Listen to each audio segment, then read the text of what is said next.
दोस्तों आज हम एक ऐसी सेलिब्रिटी के बारे में बात करेंगे जिन्होंने गुस्से में पीएचडी कर रखी है। उनको एरोगेंस की रानी भी बोला जाता है और मीडिया को देखते ही वो चिल्ला पड़ती है और बोलती है तुम्हें शर्म नहीं आती। तो जी हाँ, हम बात करने वाले हैं जया बच्चन जी की, जो कि पार्लियामेंट की मेंबर भी है और एक अभिनेत्री भी रह चुकी है। लेकिन उनका गुस्सा जग जाहिर है। ऐसा लगता है गुस्से का अगर अवार्ड शुरू किया जाए तो जया बच्चन जी हर साल जीत के जाएंगी। उनको कब गुस्सा आ जाए, किस बात पे गुस्सा आ जाए, किसी को पता ही नहीं चलता। यहां तक कि मीडिया वाले भी डरते हैं कि भैया जया जी भड़क ना जाए और भड़क के कोई दो चार हाथ ना लगा दे। आप देखिए यहाँ पर आओ मैम। मोबाइल से क्यों ले रहे हो?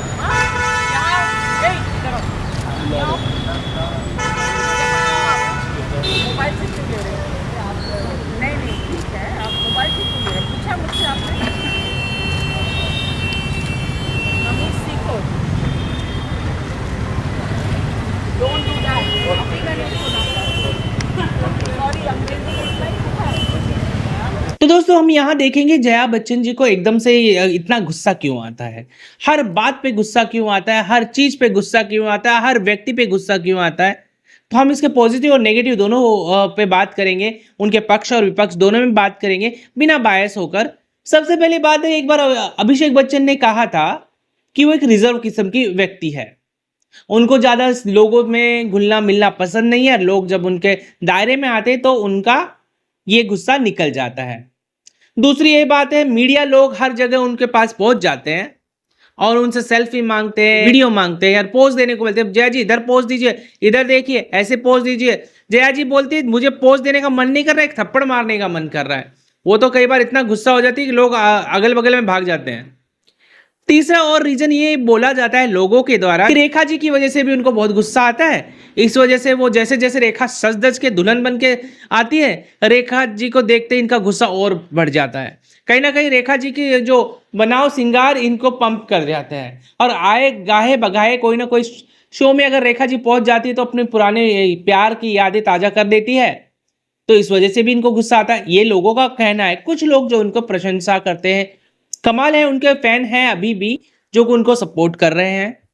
और ये भी हो सकता है जया जी अब पुराने जमाने की हैं, उनको लगता हो कि भैया मैं देश चला रही हूँ, इतना सब कुछ कर रही हूँ, घर परिवार को संभाल रही हूँ, मैं अपने बेटे बहू को संभाल रही हूँ। इतने अच्छे तरीके से बेटे बहू को संभाला है उन्होंने कि आज वो बेटे बहू बहुत खुशी से रहते हैं। पति को संभाला है, देश को संभाल रही है, पार्लियामेंट में जाकर बड़ी अच्छी तरह से उन्होंने एक माहौल बना रखा है।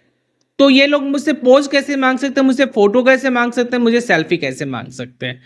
तो शायद इस वजह से भी उनको गुस्सा आता होगा। सबसे पहले हम बात करते हैं दोस्तों, अभिषेक बच्चन ने कहा था कि भाई वो एक रिजर्व किस्म की व्यक्ति है, इस वजह से अगर वो उनको कोई कैमरा वाला पेपराइजी वाले आते हैं तो उनको गुस्सा आता है। सबसे पहले बात, आपको इसके आदी हो जाना चाहिए। कम से कम 50 साल तक इंडस्ट्री में रहे हैं, ठीक है, बहुत रिस्पेक्टफुल रहते हैं। जो ये न्यूज मीडिया वाले रिपोर्टर्स होते हैं रिस्पेक्टफुल रहते हैं, जो कि सीनियर सिटीजन्स टाइप के लोग होते हैं, एक्टर होते हैं, उनके साथ। लेकिन आपको बार बार गुस्सा आना, आप किसी इवेंट में जाते हो जहां पर आपको इंटरव्यू देना है या फिर कोई टॉक शो में जाते हो, जैसे आप ये टॉक शो भी देख लीजिए। Put your mobile down. Please stop taking pictures. I hate it because ऐसा लगता है जया जी के हाथ में बंदूक होती तो सबको गोलियों से उड़ा देती। मैडम आप अगर आप जाएंगे टॉक शो में तो वहां तो फोटोज निकालेंगे ही निकालेंगे, और आपको इतना ही प्रॉब्लम है तो आप नहीं करते, ठीक है। इसके बाद लोगों का ये कहना था कि रेखा जी की वजह से वो बहुत ज्यादा प्रॉब्लमेटिक है, हो चुकी है रेखा जी की वजह से टेंशन में। ये तो ऐसी बात हो गई कि बाहर आदमी जॉब पे जाता है या काम पे जाता है, गुस्सा आता है, मालिक का सुनता है या फिर सीनियर्स का कुछ सुनता है, तो गुस्सा आकर उतार देता है, बीवी को मारता है, बच्चों को मारता है। तो यहाँ पर हम ये जस्टिफाई नहीं कर सकते भाई उसे बाहर बहुत गुस्सा मिला है, लोग उसे परेशान करे, घर पे आके धुलाई कर रहा है बीवी बच्चों की, ये भी गलत है। या फिर ये हो कि कोई आदमी है घर पे, उसकी हस्बैंड और वाइफ की लड़ाई हो रही है, बाहर जाके उन लोगों को गाली गलौज करे, ये भी जस्टिफाई नहीं है। आप अपना गुस्सा अपने पास रखिए, जो भी है अपने पास रखिए। हर व्यक्ति से हम अच्छी तरह से बात करें, अलग तरीके से बात करते हैं, आपको उस डिग्निटी का भी ध्यान रखना चाहिए। आप इसको जस्टिफाई नहीं कर सकते कि भैया हाँ उस रेखा जी की वजह से इसने कर रखा है ऐसा। यहाँ पर बहुत सारे लोगों का कहना है कि जया जी की अहमियत कुछ भी नहीं होती अगर ये अमिताभ बच्चन की वाइफ नहीं होती। आज इनको कोई नहीं पूछता, लेकिन इनका घमंड 7वें 8वें आसमान पर पहुंच चुका है। एक सोनाली बेंद्रे के साथ भी आपने देखा ही होगा वीडियो, जिसके अंदर की सोनाली बेंद्रे जैसे आती है उनको मुंह टेढ़ा करके जया बच्चन चली जाती है। देखिए आप। और देखिए साथ में ओरी ने भी कितनी अच्छी एक्टिंग करी है, नकल करी है। ये क्या है भी, इतना क्या तमाशा है आपका? या तो आप निकलो ही मत, आप जाओ ही मत ऐसे इवेंट पे। और यहाँ पर सबसे बड़ी गलती मीडिया वालों की भी है। क्यों जाते हो डांट खाने, क्यों जाते हो बेइज्जती करवाने?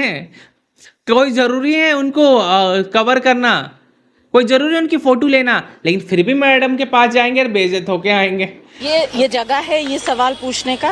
नहीं, आप बताइए, ये जगह है क्या ये सवाल पूछने का? आप बताइए। पता नहीं, ऐसा लग रहा है इनको भी मजा आता है।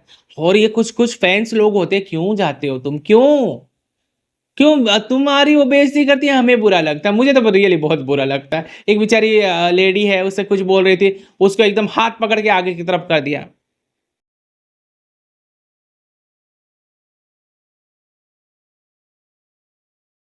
ये भी कोई चीज है भाई? इतना तो रिस्पेक्ट रखो कि क्या है, आप एक बहुत बड़ी सेलिब्रिटी हो, आप सब कोई कूड़ा कचरा समझने लग गई हो।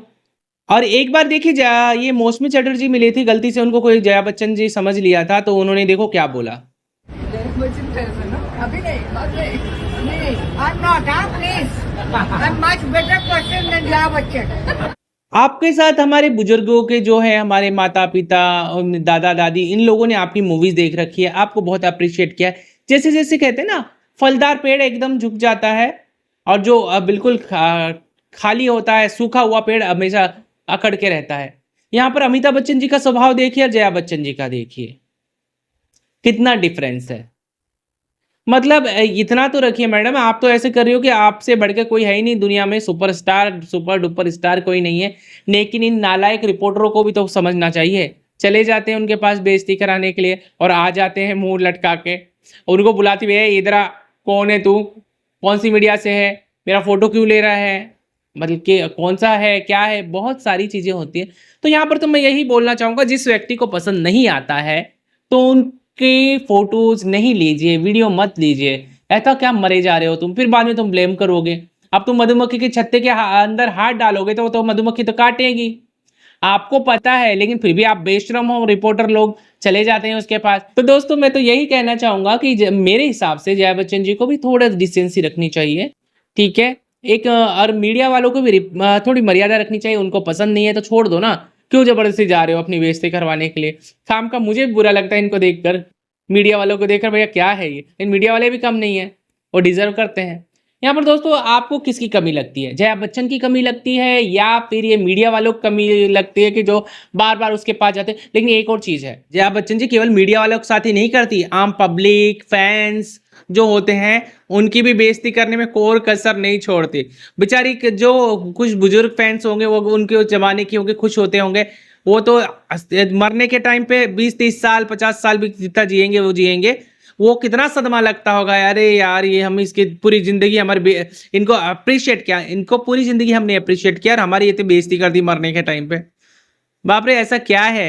लेकिन ये यहाँ पर तो मैं यही बोलूंगा, जया बच्चन जी को थोड़ा सा पोलाइट होना पड़ेगा, इतना एरोगेंट नहीं दिखाना चाहिए। तो दोस्तों यहाँ पर जया बच्चन जी का स्वभाव आपको कैसा लगता है कमेंट करके जरूर बताइए। और ये आपका अपना चैनल है, चैनल को सब्सक्राइब जरूर कीजिए, वरना जया बच्चन जी को भेज दूंगा और वो कहेगी आपको शर्म नहीं आती, सब्सक्राइब नहीं किया चैनल आपने। Thank you so much, thank you.